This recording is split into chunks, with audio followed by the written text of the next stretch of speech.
Hi there. My name's Hannah. Welcome to this session. I'm really looking forward to coming together in a few weeks for our workshop at Equip. We're going to be looking a little bit about our response as Christians to how we look after the environment. A bit about me, I work for a charity, an amazing charity called International Justice Mission, or IJM. You've maybe heard of them. And IJM's all about working to end slavery in our lifetime and tackling injustice and trafficking. And I'm really passionate about living lightly on the planet and looking after environment, partly because I know a bit about some of the effects of not looking after the environment and how that can be really devastating for people around the world. I spent a lot of last year in 2019 going around Northern Ireland talking to thousands of teenagers about rubbish and our waste and the effects that that has on the environment. That was with Tear Fund. And I probably actually got a bit of a name for myself as that rubbish girl, which is less fortunate. But I'm just really passionate about how we look after our planet well. I still have loads to learn on the topic, and so I really hope that we can work together and talk together, discover a bit more about how we fit into this conversation, how we can respond, and really what this area of our faith means and looks like in our everyday. So in this session right now, I'm going to be talking through a little bit about this climate change conversation. So talking about the environment is absolutely massive as an issue. I'm just going to focus in on the climate change part of that conversation and how the church can really respond in a way that reflects God and God's character and follows in line with what we read in the Bible. So hopefully you'll leave after this session with a bit more to chew on about how we love God, how we love others, and what looking after the environment has to do with that. And then we'll unpack a bit more about our response together when we get to our workshop at Equip. So that's the plan. I'm going to kick off our session just with a bit of a backdrop from the Bible to start us off. I'm going to read a bit from Genesis. It's chapter 1, verses 27 to 31. Just got it on my screen here. So it says this. So God created mankind in his own image. In the image of God, he created them. Male and female, he created them. God blessed them and said to them, "Be fruitful and increase in number.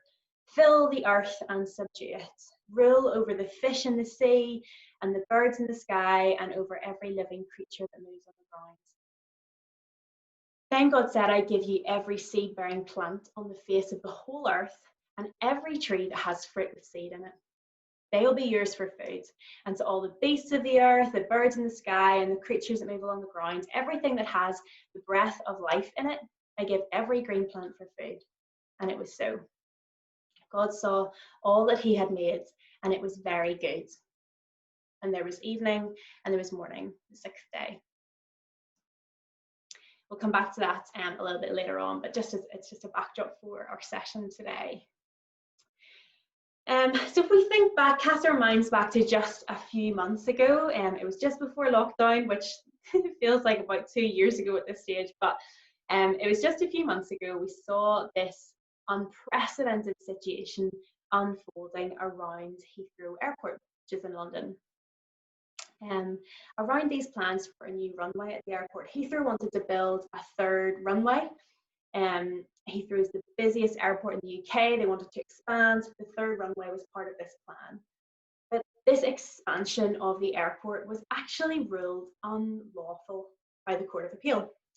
Judges concluded that the government's decision to permit the expansion of this airport at Heathrow, the judges decided that because the ministers hadn't taken into account the impact on the country's commitment to tackle global warming, it was unlawful.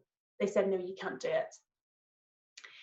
This was a big moment because this was the first major ruling in the world to be based on the Paris Climate Agreement. What's that? So back in 2015, UK leaders came together with leaders from all over the world in Paris at a thing called COP, which stands for the Conference of Parties. This is an annual conference that happens every year, where world leaders get together to talk about how they can look after the environment, basically. And in 2015, they met in Paris and made these commitments called the Paris Agreement, which was a really big moment because of the number of world leaders that agreed to this piece of work and to this agreement. It was a really big moment, and it was all about taking measures to limit global warming to well below 2 degrees Celsius. So all these leaders got together, made these commitments called the Paris Agreement to keep global warming to well below 2 degrees. And so then whenever Heathrow presented these plans to go ahead with the third runway, it was decided that it actually would be against the law, based on the agreements that our leaders in the UK made in Paris. For the first time ever, this was a major ruling in the world to be based on the Paris Agreement, not permitted because of its impact on the environment. Alongside that, Greta Thunberg, we all know who that is now. She's become known as this voice speaking to power about climate change. Last year, she was quoted saying, "Our house is on fire." And there are now worldwide movements of teenagers and students who stand with Greta every Friday, a thing called Fridays for Future, where they skip school in protest of just a lack of action being taken from our world leaders to tackle climate change. And every week we see thousands, sometimes millions of people around the world every Friday striking because they want to see how we are using the environment done well. They want to see a change in how we're using our environment because of how it's affecting climate change. And it's not just Greta that is leading that conversation. It's not even just eco warriors anymore who are waking up to our climate crisis. You may yourself have become really familiar with items like some of these. Heat cups, you or your friends might have them.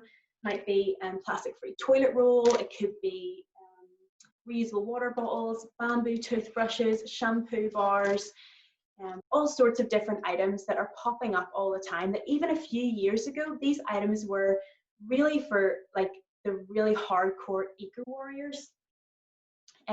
Maybe one of our friends might have had them, but now we're seeing them so much more. It's way more normal for these things to pop up every day in life. What we're seeing is that climate change is becoming a bigger deal for people in society. Public opinion is changing on climate change, and public opinion is changing on what our responsibility is to climate change.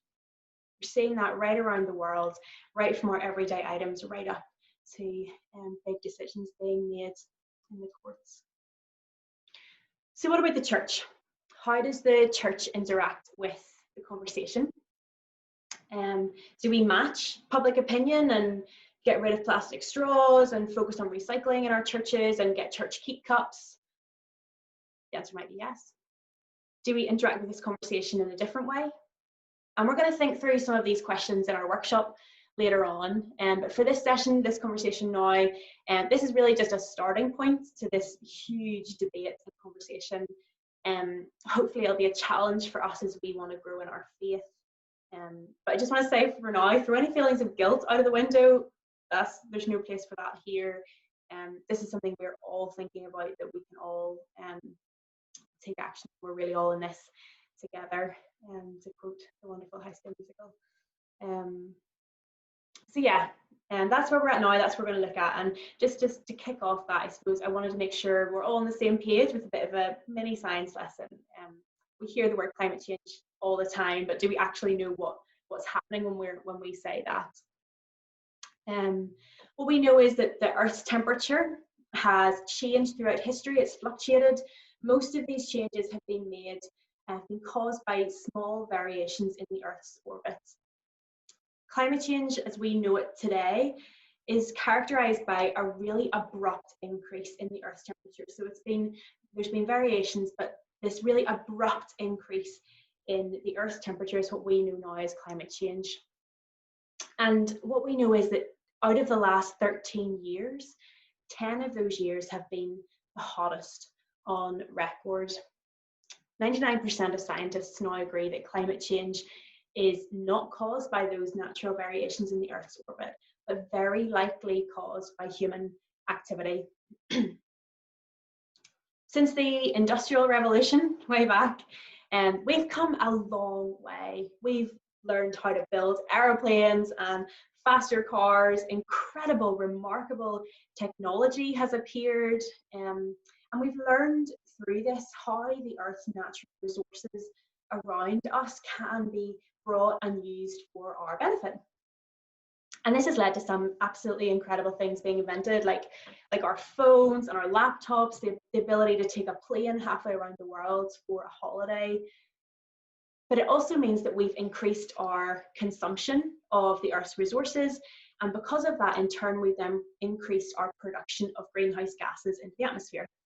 And these gases occur naturally in the atmosphere, but in excess, they can be really dangerous to our planet. Greenhouse gases, part of what they do is trap radiating heat from the sun. So the more heat they trap, the more gas there is, the warmer our planet becomes. It gets warmer, we start to feel the effects. And one of the biggest victims of our changing climate is our oceans. Climate change has been increasing the temperature of our oceans. And so warmer oceans sound really nice for going for a swim, but they aren't all they're cracked up to be. So warmer oceans have really devastating consequences for life at sea, for marine life. We're seeing things like loss of coral, loss of fish, and underwater ecosystems totally changing. And that's really bad news because there's about 1 billion people in the world who rely on the ocean as a primary source of protein for eating fish. So that's not great for them. And climate change has also caused the sea level to rise. So when the ocean gets warmer, it swells. But on top of that, the glaciers and ice sheets are also melting. Just in the last 100 years, sea levels have risen by nearly 7 inches. But what we know is that the rate of sea level rising has nearly doubled in the last decade. This fills up our oceans with water. The shores can't hold all that water, and so coastal regions then get flooded.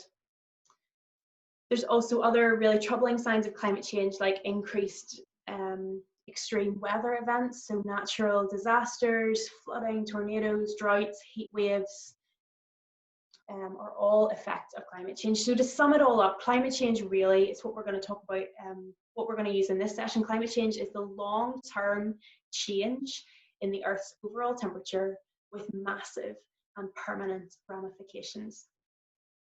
The overall increase in the temperature with massive and permanent ramifications. That's a science lesson over.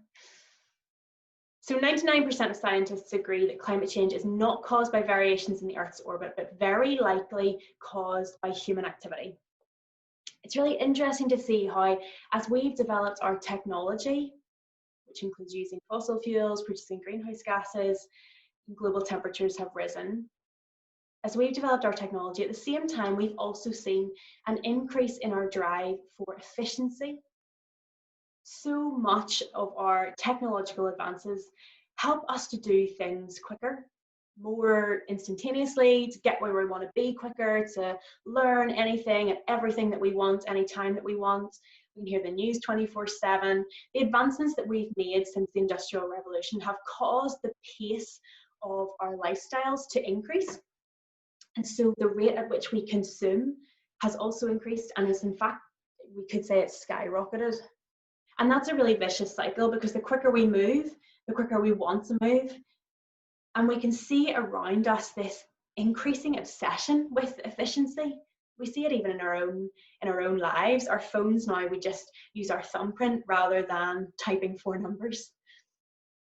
Over the last number of years, scientists are more and more sure that it's human activity that is the driving force behind our climate change. I guess we as a society, as people, as humans on the planet, are being forced to ask the question, is efficiency the ultimate goal here? Is it the best option? And what is the real cost of efficiency? Because the reality is that everything that we buy, everything that we eat, every time we travel, every piece of clothing we pick, every time we update our devices, everything that we consume has a carbon footprint. Almost everything that we consume has been made, transported using fossil fuels, releasing greenhouse gases into the atmosphere and contributing to climate change. And a lot of the time we aren't even really aware of the impacts of the things that we're buying and using and how that's impacting the environment. I mean, they don't put that on the labels. But to give you an example, take polyester. So polyester is a fiber that is in 50% of our clothes. And polyester is made using fossil fuels. So it's in its own production, it is used by making fossil fuels. And aside from that, it's also a non-biodegradable substance, which means it will be in the world forever. So aside from the impact that our clothes are having on the environment in their production and then the transport to our high street, your clothes that have polyester in them are going to exist in the world in landfill after you've finished with them forever. I'm not going to talk about rubbish, it was last year, but I wonder, did you know that you were making a decision with a permanent effect the last time you bought clothes that had polyester in them? Overconsumption. Our overconsumption is fueled by another issue as well that the church has a problem with. So the garment industry, the industry that makes our clothes, has really dramatically changed over the last few decades. These statistics are based on America, but I'm sure the UK and Ireland is reflected similarly. So in the 60s, in America, 95% of clothes that were bought in America were made in America. So Americans bought almost all of their clothes were made in America.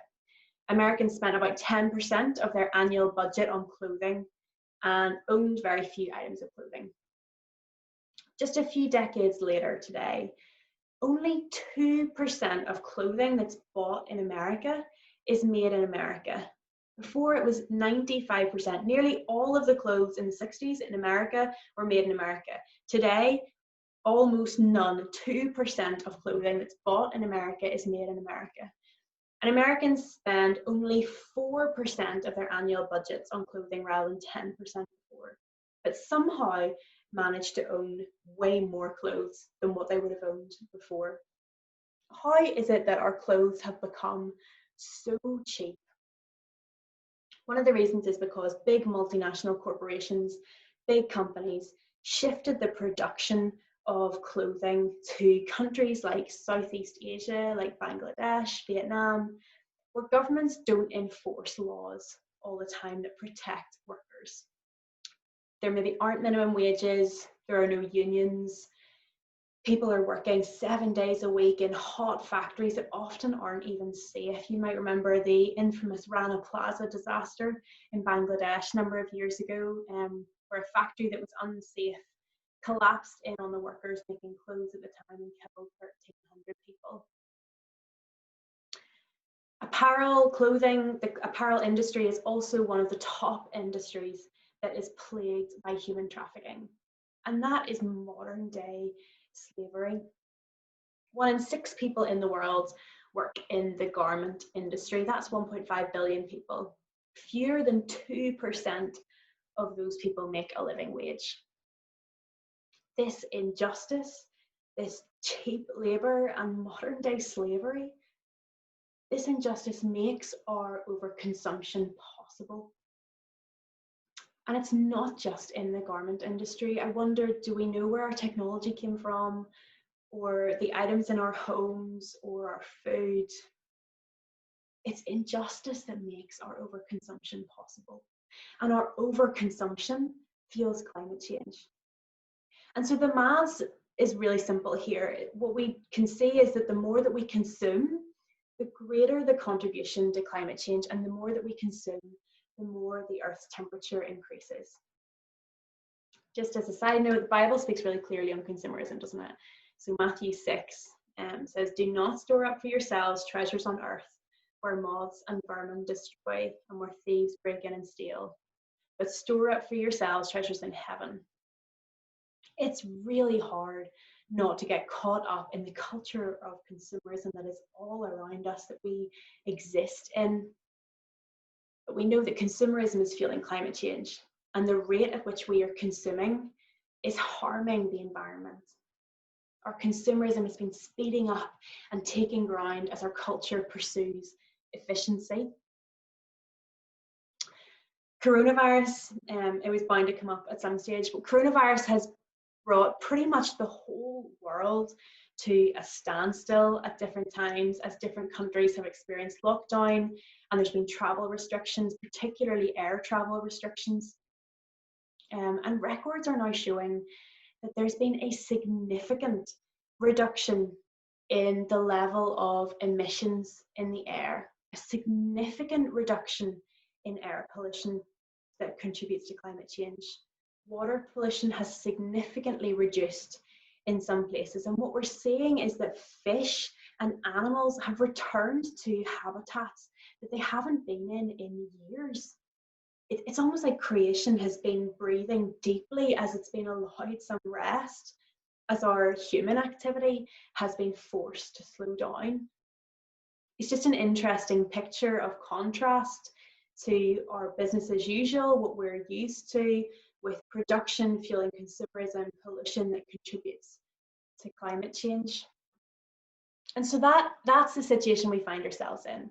And we're at a point now which humanity we have to ask really big questions about whether the lifestyles that we've created for ourselves and the culture of consumerism and efficiency which we've created, is that actually propelling us in a good direction? For us as Christians, we're presented with questions about how are we living, how should we be living in light of what the Bible says? Have we allowed ourselves to be drawn into our culture, or are we standing strong in worshiping God with our whole lives, our whole selves, through all of our decision making? Those are hard questions.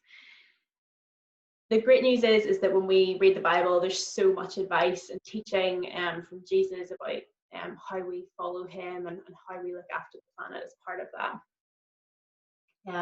I think when we're talking about the environment and in relation to our faith, it's really important not to put this part of our faith just into a box, sort of the caring for the environment box, or an eco box, and separate it off as kind of like a tick box. You tick off the eco box in your faith. And sometimes we see corporates or businesses functioning a little bit like this. They have their like corporate responsibility part of the website, or the Sustainability Council, and that's sort of an aside from the actual work that the company's doing. But they have this designated group who are thinking about how the firm can have a positive impact on the environment. It maybe doesn't really affect their business as usual, but it's their way of contributing something to the public climate change conversation.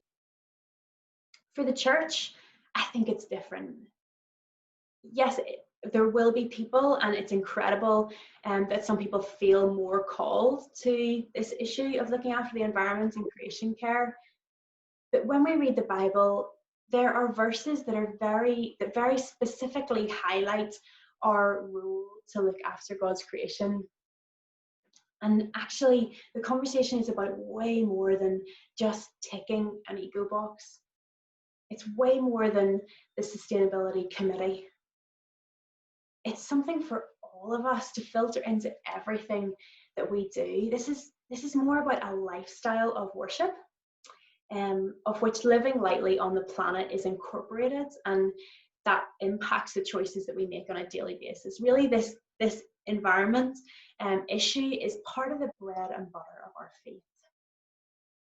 We don't look after the planet just solely for the sake of looking after the planet, although we do that as well, because that's what God has asked us to do, and it's an end in and of itself. But it's also so much more than just looking after the environment for the sake of looking after the environment for us as Christians.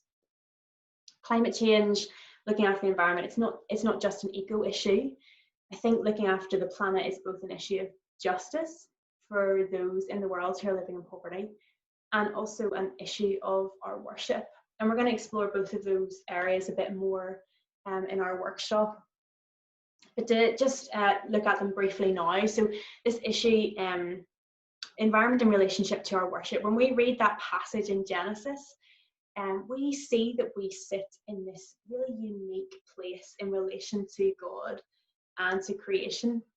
We have been created, we are both part of creation, and we are set apart from creation. God created us, we are his creation, and in fact we were made out of his creation from the dust. We are literally part of creation, but we are also set apart from the creation around us. God's given us this specific role in creation. He's made us to function differently from the plants and animals around us. We're set apart. And it's really important for us to remember that this place in creation that we have is not our right. It's a gift from God. It's a role given to us from God. We're told in this passage that we are made in God's image. And part of being made in God's image is that we are set apart from creation to create, to cultivate, to tame, and look after his creation alongside the Creator. God is sort of setting us the first part of our job description in this passage in Genesis. But I wonder, as we look at the world today and we see the damage that humans have done, for many of us, and for us as a really big church family around the world, I think we've often forgotten about this part of the job description. There's a great book that I would really recommend you pick up if you're interested in this topic. It's called Planet Wise by a guy called Dave Bookless, ironically. And in his book, he says this: as human beings, we have dismally failed to reflect God's image in caring for creation. Not only does this have terrible results for the planet, it also damages us as human beings. When we fail to care for the planet in a godly way, we fail to reflect God's image.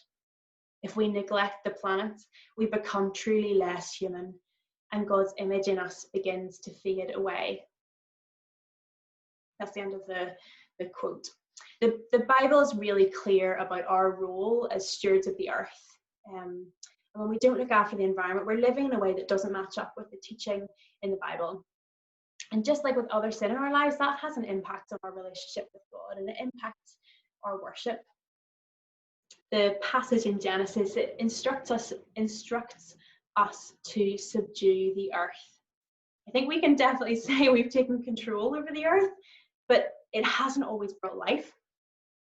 And if you think about gardening, I'm not a gardener, but from what I've heard, gardening really involves subduing the earth, fighting back the weeds, managing and developing creation. But a gardener subdues the earth in order to bring the best out of nature, to grow beautiful flowers, to grow incredible food, to bring the best out of nature, not to destroy it and make it infertile. And so we've been given this incredible gift in creation that gives us somewhere good to live, with good food to eat from our Creator God. And we worship him by working alongside him, working with him, being made in his image to look after this gift, as well as looking out and enjoying the beauty of creation. We're really living out that first part of our job description in stewarding the earth as God has asked us to. So I think looking after the planet is not just an eco issue, it's also a worship issue. Hopefully we're back. I think the internet did a weird thing there, but I was just saying that looking after the planet it's not just an eco issue, it's also a worship issue. And what we also can think about is looking after the planet is also a social justice issue. The effects of climate change hit the poorest people in our world the hardest. And they're also the ones who don't have insurance, who can't just bounce back, who don't have reserves. They're already vulnerable and already live in houses that can't really withstand any more extreme weather. One of the effects of climate change is more extreme natural disasters and more extreme weather. And Recently at IJM, we saw that there were really historic monsoon floods in Kerala in India, which is one of the places where International Justice Mission IJM works. And there are monsoons on an annual basis in India, which regularly do cause localized flooding, but climate change is making them more unpredictable and the rainfall even more intense.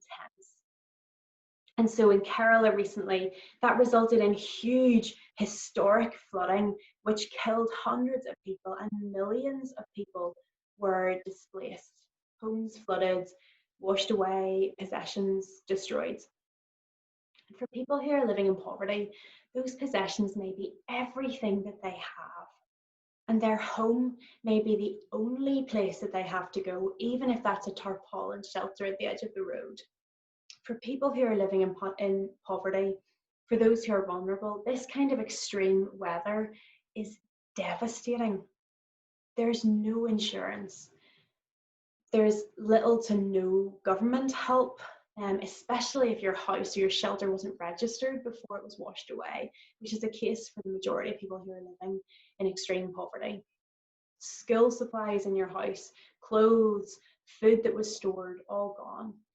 Never mind the fact that your vulnerability makes it more likely that you've maybe lost a family member in the extreme weather, and you're at much greater risk of ill health. When extreme weather hits the world's poorest or the most vulnerable, it significantly increases their vulnerability, and that makes them a prime target for traffickers because they're desperate, absolutely in desperate need for work to earn money, to allow their family to survive. When you have no food to survive, for your kids to survive to the next day, you'll desperately do anything you can to make money to buy food.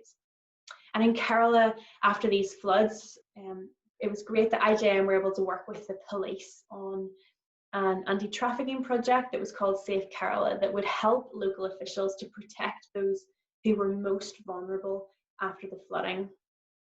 And the team were able to complete the first phase. They were able to train more than 650 local government officials on spotting the signs of human trafficking and assisting families in need.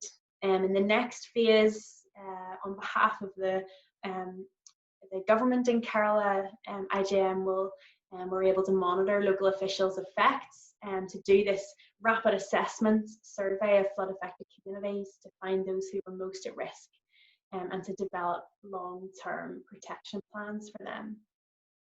IJM's also been helping the government to run rehab initiatives for at-risk families, and will partner with local NGOs to sort of further combat human trafficking with technology.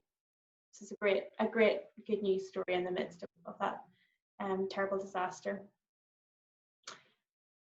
Our consumerism, our ever-increasing demand for fossil fuels to allow us to develop in the way that we have and that we are, our contribution to climate change, is devastating the lives of people who are living in poverty. Looking after the planet isn't just an eco issue, it's a social justice issue. And the good news is that there's still time to make changes to the way that we operate, and that will slow the increasing temperatures and therefore slow the effects of climate change. But we as individuals, as the church, as our government and world leaders around the world need to act fast. It's amazing to see how even in the last year or couple of years, public opinion has been changing, and looking after the planet is becoming a higher priority for loads of people, and way more than it would have been before.